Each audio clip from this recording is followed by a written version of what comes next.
Impact Wrestling has a pay-per-view coming up.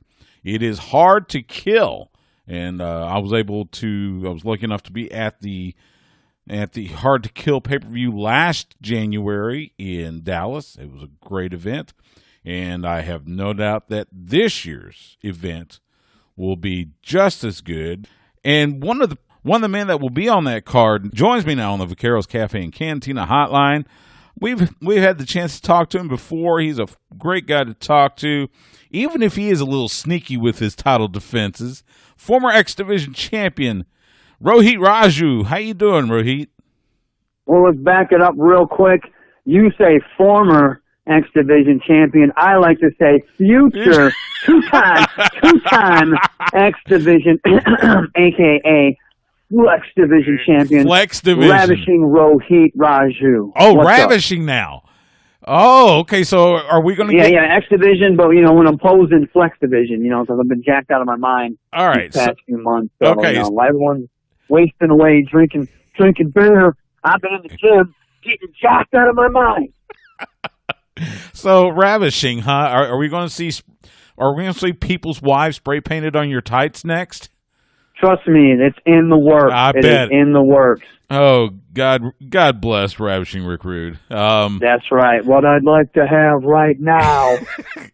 Now, see, you got to do that. You have to do that before one of your matches. If they give me a microphone, if I'm in the ring anytime soon, that will be how I'm starting my next promo. It's got to be, absolutely. I like the future. That's good, positive thinking.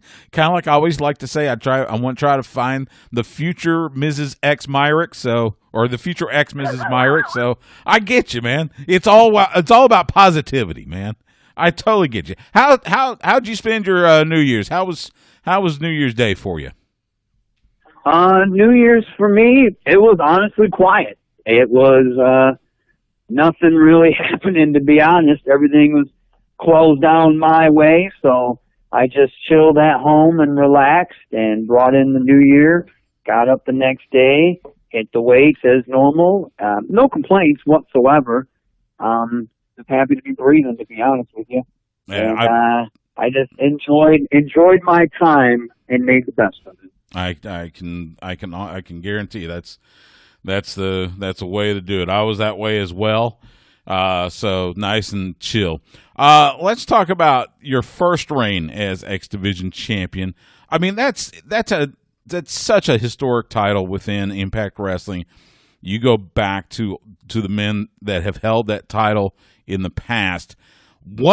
How much did that mean to you? Not just to be a champion, not just to be X Division champion, but to hold that title that has been held by some of the greatest that have ever come through Impact. It's huge. Huge. Some of the best in the world have held that title.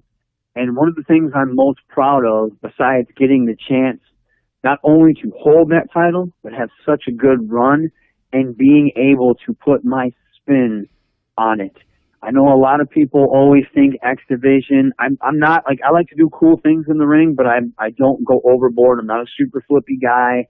I would rather tell the story and pick my spots here and there and let the character work in the promos to do the talking. So doing that, adding that to the X Division championship belt and my title reign was something special for me. It's just, it is honestly the best and most proudest moment in my wrestling career, being able to hold that belt, represent the company, and pretty much about 90% of it do it my way, having that free reign the majority of the times to cut the promos and say what I want. I was so comfortable and so confident, and I think that came across, and that's all I ever wanted, and I really felt like I established myself as a main individual in Impact. And that's all I ever wanted was the shot to do it, and they gave me that opportunity, and I feel like I killed it. And the fact that people either they see that and they recognize it and they appreciate it, or they hate my guts, that's awesome too, because that means I'm doing what I'm supposed to be doing. Right, that's the whole key. That's what I've always heard. As long as you get a reaction, you're doing your job. And listen, I watched. It looked like you were having a lot of fun with it. I enjoyed it. It was entertaining. Not to mention, I mean, all the challengers that you had coming. if I remember correctly, you wrestled Jordan Grace even for that title, right? Yeah, I did wrestle Jordan Grace. It wasn't for that title.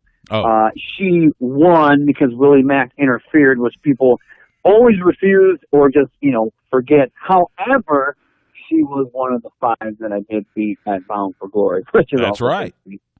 What was it like to wrestle her, though? I mean, because look, she's an Austin girl. I know she lives on the East Coast now, but she's originally from Austin. We know her exploits here. We know she is proud of her strength, and that is something that you had to contend with in that match. Jordan's great. I think as just an individual in the ring, she's fantastic. A lot of people try to give her flack. I see, stuff from time to time, and they always think that's dumb. But being in the ring with her was fantastic, and I think she is a huge part of the company. Not only knockouts, but she can do whatever she wants. She can do it. She can perform in the ring, and she knows what she's doing, which is awesome. So I had a blast, honestly, and wouldn't mind somewhere down the line, a one-on-one and dropping her on her big head. That'd be pretty sweet. But this isn't the Jordan Grace interview, my man. This is about Rohit, enough about her. But I had to ask. She gets all the attention. She charges like $25 for her 8x10. Impact Wrestling fans and Impact, they love her. She gets enough attention. Well, she don't need any more attention. She has like 6 billion followers. She's fine. She's okay. I get it, but I had to give my fellow Austinite a little love. I give you love too. You're a good guy. I enjoy watching you. So on the Impact website, they have announced your match for Hard to Kill. You and Chris Bay and Manic for the X Division Championship. Now, okay, I like this because I remember when everybody was trying to prove that AC Romero was suicide. Now you're saying TJP is Manic. Well, the cat's out of the bag. We all know he is. Even TJ said, yeah, you know what, I am Manic. It's my alter ego, yada, yada, yada. Cool. He found a loophole. Him and Scott D'Amore, they're all buddy, plotting and scheming. They figured out a way to get the belt off of me. He took me by surprise. He attacked me from behind in the beginning of the match, for God's sake, and no one ever points that out. And then the referee got in the way at the end for the finish, and I was definitely true out of my X Division Championship belt. So I think Chris Bay, weaseling, he calls it finessing, but I call it weaseling, weaseled his way into this match. Cool, whatever.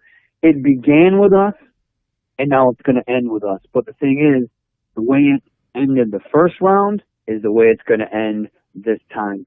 And that's with me, hand-raised, X Division Championship belt around my waist, where it belongs. No one's done more for that title in the past few years than I have. It's a fact. I wouldn't dispute that. You have really made that title prominent during your reign. I will give you all the credit in the world for that. Like I said, it's been fun to watch you as X Division champion. I think it would be a lot of fun to see what you could do with a second reign. I know it, but you've got that challenge coming up. Let me ask you this: you mentioned social media, and something I'm always curious about with wrestlers. When you're working on when you're doing your social media, and by the way, follow him on Twitter at Hakeem Sane. I know you. What's your philosophy on social media when it comes to what you're doing in wrestling versus maybe what you're doing elsewhere? My Twitter and Instagram is just wrestling, or even my Facebook, my wrestling Facebook. I don't put anything. I mean, half the time on social media, Twitter, Instagram's kind of cool because people are more chill there. Twitter, man, it can be so toxic the majority of the time. So if it wasn't for wrestling, I don't even know if I'd have a Twitter, to be honest with you. I can't stand getting on social media half the time and seeing just half the negativity. I do enjoy interacting with really cool fans or really cool people. That is a bright spot, talking about movies or video games. The majority of the time with social media, I'm just trying to build my brand. I'm trying to build up Rohit Raju. I'm trying to build, show that I'm really into working out or video games or something of that nature. That's about it, to be honest, and talking about wrestling and what I want to do and what I want to accomplish and trying to get my brand out to as many people as possible. But as far as like what I'm doing personally, nah, it's nobody's business. You know what I mean? And luckily I'm not at that level of fame to where I have to worry about that. I mean, I have a decent following, but I'm not like The Rock or something like that, where every single thing you do is put under a microscope. I think would drive me insane. But I mean, a lot of those people handle it real well. But yeah, as far as social media, it has its bright spots. It can be really cool. It's obviously a huge tool used to promote and get yourself over in many different ways. Get your name out there, get your product out there, get your business, your brand out there. And then you have like the dark side of it where people are just so obnoxious and so negative, and they just whine and cry about everything, or they fight about everything, or they dislike everything. That's like one of the most annoying parts of it. I do have fun though, going back and forth like every Tuesday night when we tweet, and fans will talk crap and I'll talk crap with them. It's fun to go back when it's a playful banter, but some people just take it too far, and then it's instantly like, okay, you know what, you're cut off. I ain't got time for that. Look, I'm with you. I use mine, for sports and wrestling. I work at a sports radio station. I do NFL coverage and such, and cover wrestling, of course. And you're right. It can be very toxic. If it's used right as a tool, great. And I like the idea about the playful banner. There's always, you can have fun with it. I totally agree. Talk with Rohit Raju from Impact Wrestling. Rohit, I got to ask you this. You're one of the pillars there in Impact Wrestling. You've been one of the more entertaining parts of this show. What is your take on seeing the AEW World Champion Kenny Omega in Impact Wrestling right now? I think it's awesome. It's more eyes on us. I feel like Impact has been kicking butt for a long time, and we haven't had the eyes and the attention that we deserve. The roster is hungry. The roster is always out there trying to kill it. The roster is always out there trying to put in hard work to show that the brand is something special and that we deserve. One of the things that bothers me the most is we don't get a lot of recognition. I watch podcasts and people won't even talk about it. They act like we don't even exist, or I'll see journalists or whatever, and they won't even watch our product. And if they do, they just always try to find something nitpicky and negative about it. I have watched other products. I can do the same exact thing and tear apart somebody else's product and put it up against ours and be like, well, what we did here was way better than what they did there. Or you know what, they did that way better than us. I feel like we deserve to stand on these pedestals with any other promotion. So AEW coming along, it helps bring more eyes, and I think we deserve that recognition. And Kenny Omega, he's one of the best wrestlers in the world, so just being able to hopefully rub elbows with him would be awesome. You know what I'm saying? Because that guy has so much experience, he's so talented. The main thing I would like to do, though, is pick his brain about video games, because I know he's a huge gamer, and he has really seen some of the games he's played or posted about in the past, and I think that'd be cool, being able to shoot the stuff with him and talk shop about video games, and obviously just pick his brain about wrestling. The guy's a freaking, best bought machine. So there you go. Absolutely. Let me ask you this. I want to end with this. Because I am not a gamer. I had a hard enough time with Pac-Man when I was a kid. So that tells you how old I was. But I've had it in the back of my mind with being at home a lot and everything. I'm going, well, should I invest in a system? Should I look into games? So if I were to invest, get a gaming console and look at maybe a couple of games, as a total novice beginner, in your opinion, what game should I start with? I would go with a PlayStation 4. I maybe wait like a few months, get a PS4, because that'll drop down in price sooner or later, because the PS5 hopefully will start to be in stock more. So a lot of people will be putting their money towards that. And then the PS4, they'll be obviously get back stocked on them, and they'll need to sell them, so we'll drop the price, so on and so on. As far as gaming goes, if there's a lot of, it depends on what you're into. There's stuff where you can do damn near anything, like an open world role playing game, whether it's a Western like Red Dead Redemption or a post apocalyptic game like Fallout 3. There's games like that where you can create your character, you can make it look a certain way, you can level up certain attributes of your character, and then explore the world.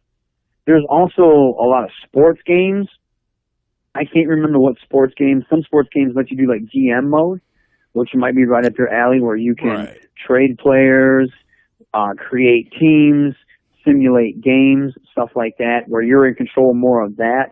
I always forget which games either add that. They always add stuff in the sports game, and they take something out and they add it in, because a lot of times they're just making the same game over and over and over again. Right. But the sports games are always there's always like a plethora of them, so you can buy old ones for really cheap. You can get them for like anywhere from like $5 to $10, $5 to $15 for like the past few years. So that's something you might want to check out. Also, depending what you're into, if you're into fantasy stuff, you would go with more fantasy playing games, something like Skyrim, or I probably wouldn't even jump into anything like open world. You'd want to start off with something very linear that's from A to B, and then you can always choose the difficulty on most games to where, okay, here's this game. I don't want to play it. I'm still a beginner. You put it at the beginner level. And a lot of games will have like a tutorial in the beginning to tell you how to play it. Plus, there's games like old school games like Mario that you could always get. And there's plenty of games. They call those games platformer games. So there's games like that which you could jump into. It doesn't necessarily have to be Mario, but it plays similar to Mario. And then there's stuff like racing games, whether it's racing games like Mario Kart or street racing games like a Need for Speed or something of that nature. So there's a ton of stuff that you can get into. If you ever are serious about buying a game, hit me up on Twitter, message me. I'll help you out. I'll tell you what the ins and outs and what you might want to do. Good to know. I appreciate that. He is Rohit Raju. Catch him on Impact Wrestling Tuesday nights on Access TV, and catch him Saturday, January 16th, as he tries to regain that X Division title at Hard to Kill on pay-per-view, Fight TV. Follow him on Twitter and Instagram at Hakeem Zane. Rohit, it's so good to talk to you again. Happy New Year. All the best to you. Be well, be safe, and we'll talk again soon. Sounds good, my man. Have a good one.